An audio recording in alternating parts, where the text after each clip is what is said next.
राहुल गांधी जो बात आज कह रहे हैं वो कह रहे हैं कि हम संविधान बचाएंगे, हम हिस्सेदारी देंगे, हम इस देश के SC ST OBC के लोगों को हक हकूक देंगे, हम बराबरी की बात करेंगे। अब उन्होंने पत्रकारों से पूछा बताओ तुम्हारे डिपार्टमेंट में कितने हैं, उन्होंने कहा भारत सरकार में सचिव कितने हैं। तो आज की तारीख में वो उस भाषा को बोल रहे जो काशीराम और अम्बेडकर की भाषा थी वो बात को बोल रहे। और अगर कल ये नहीं बताया कि कांग्रेस मीडिया सेल में कितने दलित हैं। अरे भाई साहब मैं पहले मुझसे तो पूछ लो, पहले मेरे सवाल का जवाब तो हो जान दो। अपने यहाँ तो मैं आप ही की बात का जवाब दे रहा हूँ। मैं ये कह रहा हूँ कि जब कल को राहुल गांधी की कांग्रेस की सरकार बनेगी और राहुल गांधी जी अपनी बातों पर खड़े नहीं उतरेंगे तो मैं और तुम सारे लोग कांग्रेस कार्यालय पर चलकर धरना सबसे पहले हम और आप देंगे। रतनलाल का, प्रोफेसर रविकांत का, ये जो दो समाज के पढ़े लिखे बुद्धिजीवी लोग हैं जिनका काम पढ़ने लिखने और पढ़ाने का है, इन लोगों ने कांग्रेस ज्वाइन कर ली। तो सबसे पहले जो लोग विरोध कर रहे हैं वो ये बताएं कि वो कौन है, कितने पढ़े लिखे हैं, कौन सी यूनिवर्सिटी में प्रोफेसर हैं, कितनी किताबें पढ़ी हैं, अम्बेडकरवादी हैं हम लोग। अम्बेडकरवादी होने की परिभाषा क्या है, उनको कौन सी यूनिवर्सिटी ने अम्बेडकरवादी होने का सर्टिफिकेट दिया है, कौन से संगठन ने उनको अम्बेडकरवादी होने का प्रमाण पत्र दिया है। ये अनपढ़ और कुपढ़ लोगों की जमात है। अनपढ़ तो वो है जिन्होंने पढ़ाई नहीं है और कुपढ़ वो लोग हैं जिन्होंने उल्टा सीधा पढ़ रखा और सुन रखा है। तो ये अनपढ़ और कुपढ़ लोगों की जमात है जो पिछले 5-7 साल में 10 साल में तैयार हुई है। ये इनमें जो भी लोग हैं जिन भी संगठनों से वो आते हैं, ये वही लोग हैं। इन विचारों को एक लाइन में हुक्मरान बनने का एक फॉर्मूला जो वो दे दिया गया है। ना इनको रोड पर लड़ना है, ना उनको कोई संगठनात्मक काम करना है, ना उनको लोग जोड़ने हैं, ना उनको कोई इनके पास में कोई विजन है, ना इनको पढ़े लिखे लोगों की जरूरत है, ना इनके पास में कोई इंटेलेक्चुअल टीम है। इनको बताया कि अच्छा रतनलाल कांग्रेस में चले गए तो हरिजन बन गए, ये दरिजन बन गए, ये पता नहीं कौन कौन से जन बन गए, ये बहुजन नहीं बने। अरे भाई बहुजन क्या है पहले बता तो दो। हैं कभी बाबा साहब डॉक्टर अम्बेडकर ने कहा कि हम बहुजन है? ये बहुजन शब्द ही बेईमानी है अपने आप में।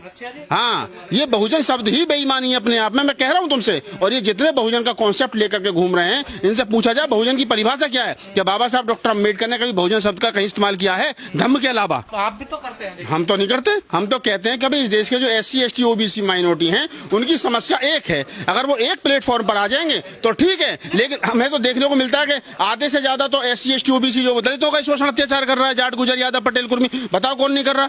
तो ये बहुजन शब्द ही अपने आप में बेईमानी है। और दूसरा जो मैं बता रहा हूं, जो आपका सवाल है कि रतनलाल का और प्रोफेसर रविकांत का जो लोग विरोध कर रहे हैं, पहले इनकी कॉपी चेक की जाए, ये कौन है, किस संगठन से संबंध रखते हैं, कौन सी यूनिवर्सिटी में प्रोफेसर हैं, कितनी किताबें पढ़ी हैं, कितनी किताबें लिखी हैं, कितने पढ़े लिखे। अनपढ़ और कुपढ़ लोगों की जमात है जो विरोध कर रहे हैं। लेकिन दलित बुद्धिजीवी एक्टिविस्ट कांग्रेस की तरफ क्यों जा रहे हैं?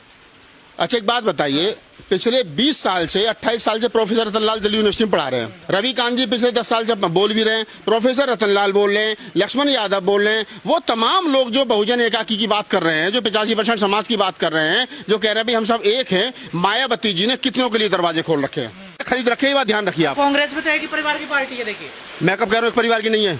मैंने कहा एक परिवार की नहीं है मेरी। अरे सुन तो लो भाई साहब, सुनने की बात है, डालोगे अंदर भाई। अध्यक्ष कौन है कांग्रेस के? मल्लिकार्जुन खड़गे साहब। उनकी राष्ट्रीय कार्यकारिणी में क्या नाम, कुमारी शैलजा है, चमार है, और तुम्हारे अरे सुनो ना, कौन नहीं मानता? कौन नहीं मानता? अरे भाई साहब सुनो ना, राहुल गांधी नेता तो लगाए जाएंगे। उत्तर प्रदेश के अंदर मायावती नेता है, बसपा की तो उन्हीं के नारे लगाए, अखिलेश के नारे लगाएंगे ना सपा में, मोदी के नारे लगेंगे ना भाई। ये नहीं, आप सवाल का जवाब नहीं, ऐसा बीजेपी कैसे बढ़िया? बीजेपी कैसे बढ़िया? राष्ट्रपति भी बना रही है। तो बनाने का मतलब, अरे भाई बनाने का मतलब नहीं होता है, सवाल बनाने का नहीं है। सवाल ये है कि राष्ट्रपति बनने के बाद में कोई आदमी यूं हाथ करता रहा उपराष्ट्रपति बनने के बाद में, और उसके बाद ये अपमानित होकर जाना पड़ा। मल्लिकार्जुन खड़गे बताओ क्या नहीं है? चमारी कहा, कुमारी शैलजा कहा ना, क्या हुआ? सरकार नहीं बनी ना, तो ये चमारों की पावर थी। अगर कुमारी शैलजा को किसी गुट ने चमारी कहा हरियाणा के अंदर और उसके बाद सरकार नहीं बनी, तो ये चमारों की पावर है। आप इसको इग्नोर नहीं कर सकते हो। और ये बात राहुल गांधी को खूब अच्छे तरीके से पता है कि इसलिए सरकार नहीं बनी। और आप सुनिए, बाबा साहब का अपमान करा कांग्रेस ने, आप खुद कहते थे देखिए, मैं जो सम्मान नहीं मिला।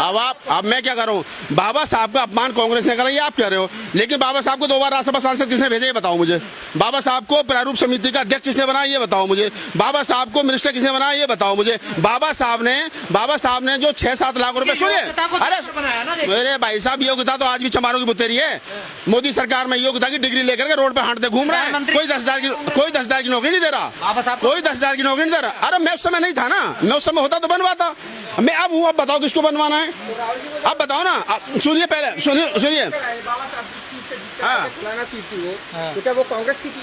देखिए वर्तमान समय में बात करिए, अतीत में जाओगे तो बहुत सारी बातें कहीं और सुनी जाएंगी। मैं कांग्रेस का फेवर नहीं कर रहा हूं, मैं कांग्रेस का नेता नहीं हूं, मैं कांग्रेस का प्रवक्ता नहीं हूं। मेरा सवाल सिर्फ और सिर्फ इतना है कि जो लोग रतनलाल को, रविकांत को गलत ठहरा रहे हैं, पहले इनसे सवाल किया जाए, तुम कौन हो? तुम कौन हो? बाबा साहब का जो कॉम्युनल अवार्ड का जो सपना था वो भी पूरा करेगी कांग्रेस? अरे भाई साहब मुझे बताओ किसका लिया था? किसका? अरे सुने यार ज्यादा डीपली वो उसमें मत जाओ। वर्तमान समय में लड़ाई संविधान बचाने की है। जब देश आजाद हो गया, देश आजाद होने के बाद में जो हमको मिला है वो बचना चाहिए। लड़ाई ये है, देश आजाद होने से पहले मेरे चाची के मूंछ हुआ करती, मैं उसको चाचा कहता था, मूंछें आएंगी। वर्तमान उस समय सुनिए पूना पैक्ट हुआ ना, पूना पैक्ट महात्मा गांधी और डॉक्टर अम्बेडकर के बीच हुआ, सुनिए हुआ ना, वो उसी पूना पैक्ट को डॉक्टर अम्बेडकर ने 10 साल तक सेलिब्रेट किया ना। उसी पूना पैक्ट से नौकरियां निकली, उसी पूना पैक्ट से सब कुछ मिला। और वही जो डॉक्टर अम्बेडकर और महात्मा गांधी के बीच का समझौता था, अरे भाई साहब, बाबा साहब डॉक्टर अम्बेडकर का ही भाषण है जिसमें बाबा साहब डॉक्टर अम्बेडकर कहने का हमको पृथक निर्वाचक नहीं मिला तो उसका मतलब ये नहीं कि हमारा भाग उदय नहीं होगा। ये बाबा साहब की स्टेटमेंट है ना, मेरी नहीं है ना, मेरी तो नहीं। मैं